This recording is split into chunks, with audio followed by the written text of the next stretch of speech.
ప్రేక్షకులకు స్వాగతం. 2026 ఫిబ్రవరి మాసంలో ద్వాదశ రాశి వాళ్ళ ఫలితాలు. ముఖ్యంగా జనవరి మాసంలో ఏర్పడినట్టే ఈ ఒక మాసంలో అంటే జనవరి మాసంలో మకర రాశిలో పంచగ్రహ కూటమి ఏర్పడింది. ఈ ఫిబ్రవరి మాసంలో కూడా ఆ పంచగ్రహ కూటమినే రిపీట్ అవ్వబోతుంది. అది రాహువుతో కలిసి. ముఖ్యంగా ఈ ఫిబ్రవరి మాసంలో గ్రహ సంచారాన్ని పరిశీలించినట్లు గనకైతే శని మీన రాశిలో సంచారం, గురువు గారు వక్రించి మిథునంలో సంచారం చేస్తున్నారు, కేతు సింహరాశిలో సంచారం, రాహు కుంభంలో సంచారం.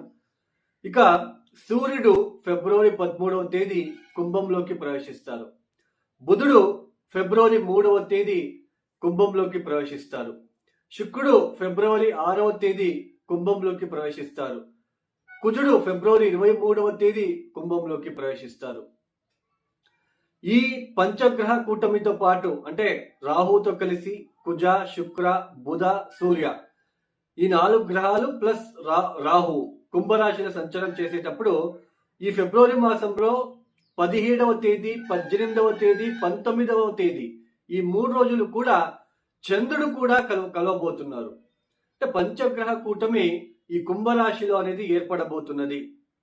రాహుతో సూర్యుడు కలవడం అనేది ఇది పితృదోషాన్ని సూచిస్తుంది.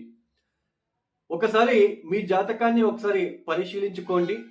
ఎవరి జాతకంలో గనక సూర్యుడితో పాటు రాహు లేదా శని గనక ఉన్నట్లు గనకైతే పితృదోషం ఏర్పడుతుంది.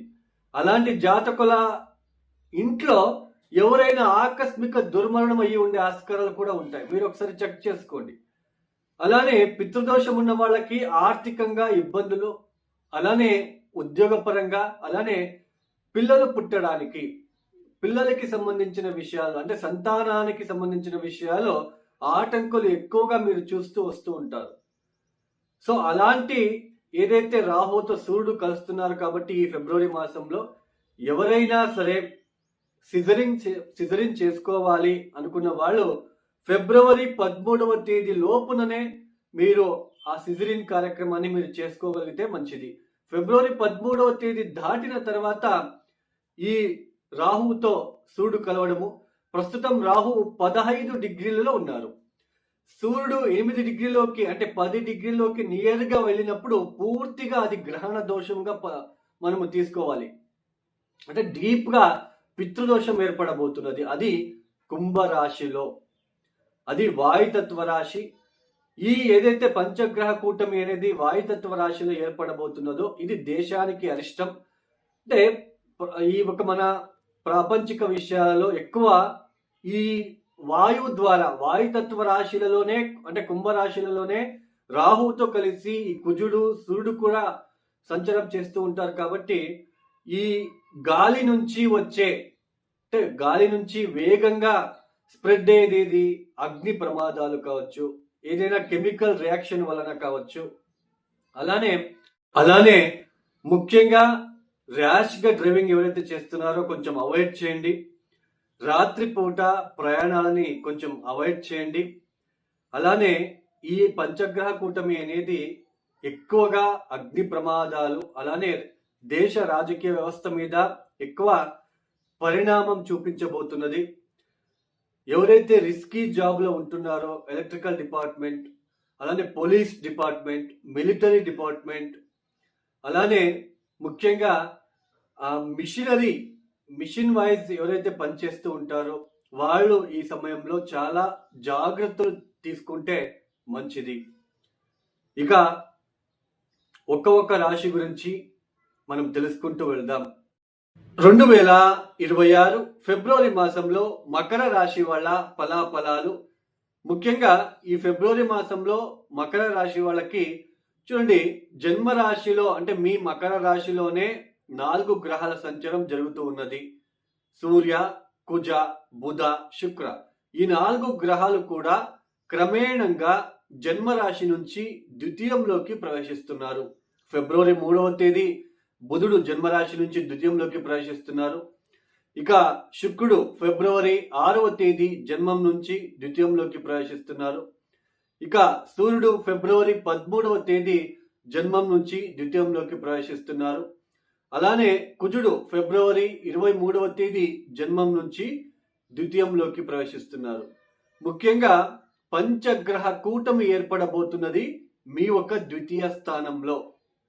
జన్మరాశిలో ఈ సూర్యుడు లాంటి గ్రహము, కుజుడు లాంటి గ్రహం వచ్చినప్పుడు కోపము, ఆవేశపూరిత నిర్ణయాలు తీసుకోవడము, భార్యాభర్తల మధ్య సఖ్యత లేకుండా ఉండడము, అలానే ఇంట్లో ఒత్తిడులండి, ఇంట్లో ఏదో తెలియని ఇబ్బందులు, తల్లితో విభేదాలు, ఇలాంటివి ఎక్కువగా మీకు కనిపించడానికి ఆస్కారాలు ఉంటాయి.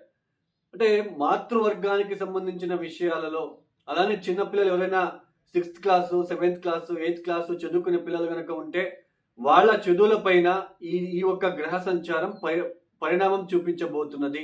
అంటే వాళ్ళు సరిగ్గా చదువుకోలేకపోవడము, సరిగ్గా ఇంట్లో ఉండలేకపోవడము, ఎప్పుడు తిరగాలనిపించడము, కోపము, ఆవేశము, తల్లితో విభేదాలు, తల్లి మీ పైన విసిగిపడము, తల్లి మీ పైన గొడవ పడడము, లేదా మీరు వాళ్ళతో గొడవ పడడము, ఇలాంటివి, భార్యాభర్తల మధ్య సఖ్యత లోపించడము, మొత్తానికి పేషెన్స్ అనేది ఉండదు ఈ సమయంలో.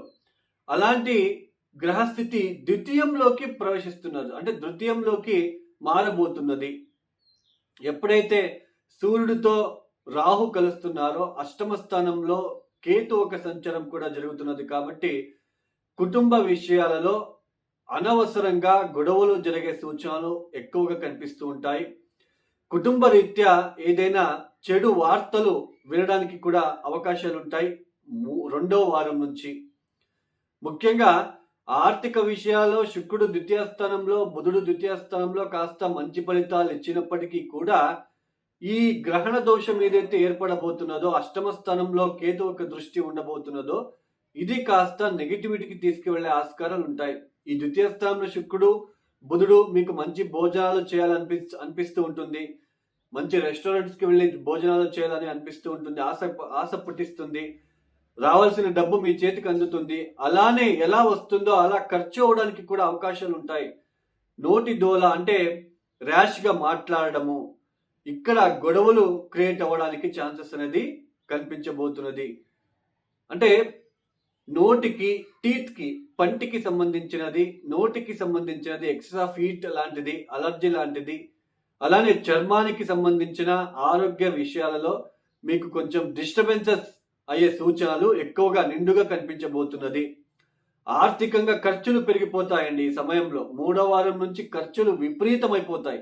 అసలు మీ చేతిలో డబ్బు లేకపోయినా ఇతరులతో డబ్బు తీసుకోవాల్సిన ప్రమేయం ఏర్పడుతూ ఉంటుంది. ఖర్చులు పెరిగిపోతూ ఉంటాయి. ఒక పక్క ఆరోగ్యరీత్యా ఇబ్బందులు, ఒక పక్క స్ట్రెస్, ఒక పక్క కుటుంబంలో ఏదైనా ఇబ్బందులు, తగాదాలు, సరిగ్గా భోజనం చేయలేకపోవడము, వేళ్లకు సరిగ్గా భోజనం చేయలేకపోవడం కనిపిస్తూ ఉంటుంది. ద్వితీయ స్థానంలో శుక్రుడు మంచి భోజనాలు చేయాలి అని అనిపించిన ఈ సూర్యుడు రాహుతో కలిసినప్పుడు ఈ పంటికి, అంటే శుక్రుడు మీకు ఆశ కలిగిస్తాడండి. ఈ సూర్యుడు రాహుతో కలిసినప్పుడు ఆ ఆశని నిరాశ చేయడానికి ఆస్కారం ఉంటుంది. ఏ పంటి నొప్పి ఎక్కువయ్యి అన్నం తినలేకపోవడము, లేదా కుటుంబంలో ఏదైనా ఘర్షణ వాతావరణం అయ్యి ఆ బాధతో అన్నం వదిలేయాల్సిన ప్రమేయము, ఇలాంటివి. తర్వాత నాకు డబ్బు రావట్లేదు, నేను ఇచ్చిన డబ్బు రావట్లేదు, బిజినెస్లో చాలా డల్ అయిపోతా ఉంది, బిజినెస్లో అభివృద్ధి లేకుండా వెళ్ళిపోతా ఉంది, దీని వలన, ఇలాంటి టెన్షన్ వలన మీరు భోజనం సరిగ్గా చేయలేకపోవడం అనేది కనిపించడానికి ఆస్కారాలు ఉంటాయి. కాబట్టి కొంచెం జాగ్రత్తలు తీసుకోండి. ఈ స్త్రీలకు ఈ మంత్లీ టైంలో మంత్లీ టైం కనుక ఈ పీరియడ్లో కనుక వస్తుంటుంది కదా, ఎక్కువ ఇరిటేషన్, ఎక్కువ హెడేక్ లాంటిది, అలానే స్టమక్ రిలేటెడ్ ఎక్కువ పెయిన్ లాంటిది రావడానికి కూడా అవకాశాలు ఉంటాయి. అలానే ముఖ్యంగా ఈ ఒక 6వ స్థానంలో మనకి గురువు గారు వక్రించి సంచారం చేయడము, తృతీయంలో మనకి శని సంచారము, ఒక పక్క ఆరోగ్యరీత్యా, ఒక పక్క మీకు ఆత్మవిశ్వాసం ఉన్నప్పటికీ కూడా ఈ ద్వితీయ స్థానంలో ఉంటున్న గ్రహాల ఇబ్బంది పెడుతూ ఉంటారు, ఒక పక్క ఆర్థిక విషయాల్లో ఇబ్బందులు, ఇలాంటి ఒక సందర్భాలు ఈ మకర రాశి వాళ్ళకి ఏర్పడబోతున్నది.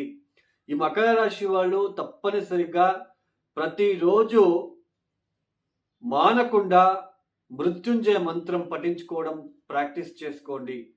అలానే ముఖ్యంగా ఈ ఒక్క సమయంలో పితృదోషాలు ఏర్పడే సూచనలు ఉంటాయి కాబట్టి కాస్త పితృదోషాలకి సంబంధించినది అంటే కాకులకు అన్నం పెట్టడానికి మీరు ప్రయత్నాలు చేసుకోండి.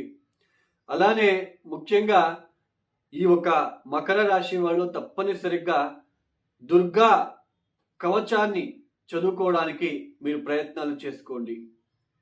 ఎవరైతే అలానే ఇంకొకటి అండి, ఎరుపు రంగుల పూలతో మీకు నచ్చిన దేవతకు ఆరాధించడానికి ప్రయత్నం చేయండి. టెంపుల్కి వెళ్ళి ఎరుపు రంగుల పూలని వాళ్ళ పాదాలకి అర్పించి నమస్కరించుకొని రావడానికి ప్రయత్నాలు చేసుకోండి. ఎవరైతే ఈ వీడియోని చూస్తున్నారో లైక్ చేయండి, షేర్ చేయండి, సబ్స్క్రైబ్ చేసుకోండి. సర్వే జనం సుఖినో భవంతు. ధన్యవాదములు. జై శ్రీరామ్.